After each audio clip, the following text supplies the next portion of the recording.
Hey guys, இன்னைக்கு நாம uncontrolled love சீரீஸ்ல 3வது பாகத்தை பார்க்க போறோம். நான் ஏற்கனவே சொன்ன மாதிரி இந்த கதையை நான் சித்தார்த்த சொல்ற மாதிரி தான் சொல்லிட்டு இருக்கேன். இப்ப வாங்க வீடியோக்குள்ள போகலாம். நான் எதை நினைச்சு பயந்தேன், ராய் கிட்ட நான் உருகி அண்ட் நான் அவனை காதலிக்கிறத மறைச்சிட்டு இருந்தேன். அதுதான் நடக்க ஆரம்பிச்சது. போல நான் டெம்ட் ஆயிருக்கிறது கவனிச்சதுக்கு அப்புறம் ராயை நான் அவாய்ட் பண்ண ஆரம்பிச்சேன். வேணும்னே என் முன்னாடியே அவன் கேர்ள் ஃப்ரெண்டு கூட க்ளோஸா இருந்தான். சில நேரங்கள்ல என் மேல உள்ள வெறுப்பு கோபமா வெளிப்படுத்திட்டு இருந்தேன். இது எல்லாமே என்ன ரொம்பவே காயப்படுத்துச்சு. என்ன தனிமையில தள்ளன மாதிரி இருந்துச்சு. என்னால அவனோட இந்த கோபத்தை பார்த்துட்டு இருக்க முடியல. சோ நான் கேயா இருக்கிறதுனால அவனுக்கு எந்த ப்ராப்ளமும் வந்துட போறது இல்லை. அண்ட் இப்பவும் நான் அவனோட அடிமை சிந்துதான் அப்படின்னு பேச முயற்சி பண்ணேன். அப்ப ராய் என் கையை உதறி விட்டுட்டு, என்னை தொடாத சித்து, தொட முயற்சி கூட பண்ணாத அப்படின்னு சொல்லிட்டு போனான். அந்த வார்த்தையை நான் எதிர்பார்க்கல. இவ்வளவு பத்தாதுன்னு ஒரு நாள் அவனோட கேர்ள் ஃப்ரெண்ட வீட்டுக்கே கூட்டிட்டு வந்தேன். அப்ப நான், மாஸ்டர் இது உங்க வீடு, இது சரியில்லை அப்படின்னு சொன்னேன். அப்ப இது ஒண்ணும் உன்னோட வீடு இல்லைல்ல, இது உனக்கு தேவையில்லாதது சித்து அப்படின்னு சொன்னான். அப்ப எனக்குமே கோபம் வந்துச்சு. உங்க பேரண்ட்ஸ் உங்களை பாத்துக்க சொல்லிட்டு போயிருக்காங்க மாஸ்டர். அது மட்டும் இல்ல, ஒரு பொண்ணுக்காக டெம்ட் ஆயிருக்கீங்க. சோ டெம்ட் ஆகுறதுல எது சரின்னு எனக்கும் கிளியர் பண்ணிருக்கு அப்படின்னு கேட்டேன். அப்ப ஜேன் எனக்கு பதில் சொல்ல வந்த. அப்ப ராய் அவளை தடுத்து, நீ ஒரு ரூமுக்கு போசுது அப்படின்னு சொன்ன. பட் நான் பேசாம அங்கேயே நின்றுட்டு இருந்தேன். அப்ப ராய், உன்னை இருந்து போன சொன்னேன்டா அப்படின்னு கத்துன. நான் அப்பவும் அவனை முறைச்சிட்டே நின்றுட்டு இருந்தேன். அப்ப ராய், சரி உனக்கு பார்க்க ஆசையா இருந்தா நீ பாத்துட்டு அப்படின்னு சொல்லிட்டு என் கண் முன்னாடியே நான் பார்த்துட்டு இருக்கும் போது அவளை கிஸ் பண்ண ஆரம்பிச்சேன். அப்ப நானும் கோபமா அங்க இருந்து கிளம்புனேன். பட் என்னால என் ரூம்ல அமைதியா இருக்க முடியல.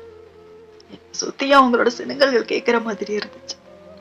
என்னால அதை தாங்கிக்க முடியாம என் பெட்ஷீட்டை எடுத்து என் காது முகன்னு மூடிட்டு நான் அழுதுட்டே படுத்துருந்தேன். அப்படியே தூங்கியும் போனேன். அடுத்த நாள் ஜேன் என்னை பார்க்க வர சொன்ன. நானும் போனேன். அங்க ஜேன், நான் சுத்தி வளைச்சுலாம் பேச விரும்பல சித், நீ ராய் விட்டுட்டு போகணும், அதான் எல்லாருக்கும் நல்லது அப்படின்னு சொன்ன. அப்ப நான் ஏன் இப்படி சொல்ற அப்படிங்கிற மாதிரி அவளை பார்த்தேன். அப்ப ஜேன், நேத்து நைட் என்ன நடந்ததுன்னு தெரியுமா? ராய் என் கூட இருக்கும்போது உன்னோட பேரை சொல்லி நான் கூப்பிட்டேன். எனக்கு தெரியும் சித், உனக்கும் ராய பிடிக்கணும் அப்படின்னு சொன்ன. அப்ப நான், மிஸ் ஜேன், நீங்க நினைக்கிற மாதிரி எதுவும் இல்லை அப்படின்னு சொல்ல வந்தேன். அப்ப ஜேன் என்ன தடுத்து, என்கிட்ட நீ மறைக்க வேண்டியதில்லை சித், ஒரு ரூம்ல இருக்கிற பாக்ஸ் ஒன்னே போதும் நீ அவனை எவ்வளவு காதலிக்கிறன்னு தெரிஞ்சுக்கிறதுக்கு. ஒருவேளை அப்படி எதுவும் இல்லைன்னா நிச்சயமா நீ அவனோட சின்ன வயசுல இருந்து இப்ப வர அவன் யூஸ் பண்ண பொருட்கள் எல்லாத்தையுமே அவனோட ஞாபகங்களை பத்திரப்படுத்தி வச்சிருக்க மாட்டேன்ல.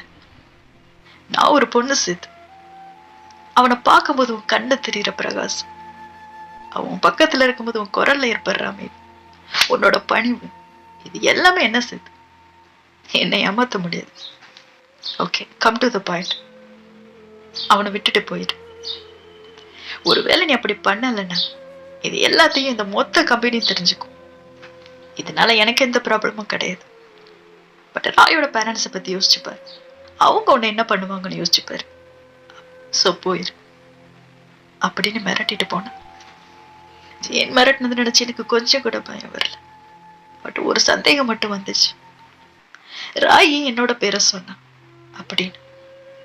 பட் அதை பத்தி தெரிஞ்சுக்கிறதுக்கு முன்னாடி ராயும் என்ன கூப்பிட்டான். ஜேன் சொன்னதையும் அவனுமே சொன்னான். ஐ மீன் என்ன போக சொன்னான். இவன் இன்னும் கொஞ்சம் டீசெண்டா, நீ ஈஜு மட்டும் தான் படிச்சிருக்க சித், சோ இந்த கம்பெனில ஒர்க் பண்ண இன்னுமே தகுதி வேணும். அதுக்காக இந்த கம்பெனியை உன்னை மாஸ்டர் படிக்கிறதுக்காக யூஎஸ் அனுப்ப முடிவு பண்ணிருக்கு. சோ நீ கிளம்ப ரெடி ஆயிரு அப்படின்னு சொன்ன. இதெல்லாம் ராய் என்கிட்ட சொல்லும் போது தயக்கத்தோட தான் சொல்லிட்டு இருந்தான். ஆக்சுவலா ராய் என்ன காதலிச்சிட்டு இருந்தான், அதுதான் காதல்னு தெரியாமல. பட் ஹோமோசெக்சுவாலிட்டி பத்தி நான் அவனோட தவறான எண்ணம் அதை ஏத்துக்க விடாம அவனை தடுத்துட்டு இருந்துச்சு. நான் அவனால டெம்ட் ஆயிட்டேன் அப்படின்னு தெரிஞ்சதும் என்னை விட்டு விலகி இருக்க நினைச்சேன். பட் அது ராயால முடியல. அதே நேரத்துல என் கூட பழையபடி சிரிச்சு விளையாடி எனக்கு ஒரு நம்பிக்கையும் கொடுக்க அவனுக்கு விருப்பம் இல்லை. சரி, என்னை பத்தி யோசிக்காம கேர்ள் ஃப்ரெண்டு கூட இருக்கலாம்னு நினைச்சா, அவன் அப்படி பார்க்கும்போது என் கண்ணுல ஏற்படுற வலியை பொறுத்துக்கிட்டு அவனால அதை பண்ணவும் முடியல. சோ என்ன பண்ணணும்னு தெரியாம தவிச்சு போய் கொஞ்ச நாள் என்னை விட்டு தூரம் வரதா எல்லாம் சரியாயிரும்னு நினைச்சேன். பட் அந்த நிமிஷம் ராய் என்ன வெறுக்கிறான்னு தோணுச்சு. என் கூட இருக்கிறது பிடிக்காம தான் என்ன போக சொல்றேன்னு தோணுச்சு. சோ நானும் சரிங்க மாஸ்டர், அதான் உங்க விருப்பம்னா நான் கிளம்புறேன். பட் நான் இன்னும் 2 daysல கிளம்பிடுறேன் மாஸ்டர். ஏன்னா யூஎஸோட என்வரன்மெண்ட் எனக்கு செட் ஆகணும்ல. சோ எவ்வளவு சீக்கிரம் முடியுமோ அவ்வளவு சீக்கிரம் என்ன அனுப்பிடுங்க அப்படின்னு சொல்லிட்டு கிளம்பு. அப்ப ராய் சித்து அப்படின்னு கூப்பிட்டோம். அப்ப நான், மாஸ்டர், எனக்கு ஒண்ணு மட்டும் தெரியும். இந்த கம்பெனிக்கு நான் தகுதி இல்லைங்கிற முடிவு உங்களோட தான் இல்ல உங்க கேர்ள் ஃப்ரெண்டோட தான் அப்படின்னு மட்டும் கேட்டேன். அப்ப ராய், இது சேர்மேனோட முடிவு சித்து அப்படின்னு சொன்னோம். அப்ப நான், நல்லா நடிக்கிறடா அப்படின்னு நினைச்சிட்டு, ஓகே மாஸ்டர், இதுக்காக நான் அவருக்கு நன்றி சொன்னதா சொல்லுங்க அப்படின்னு சொல்லிட்டு, ராய், உனக்கு என்ன பார்க்க வேண்டாம்ல, இனி நிச்சயமா நீ என்ன பார்க்கவே மாட்டேடா அப்படின்னு நினைச்சிட்டு நான் வீட்டை விட்டு கிளம்பிட்டேன். அவன் சொன்ன மாதிரி நான் யூஎஸ் எல்லாம் போகல. யூஎஸ் போறதா சொல்லிட்டு ஒரு அனாதையாவே என்னோட வாழ்க்கையை நான் மறுபடியும் ஆரம்பிக்க போனேன்.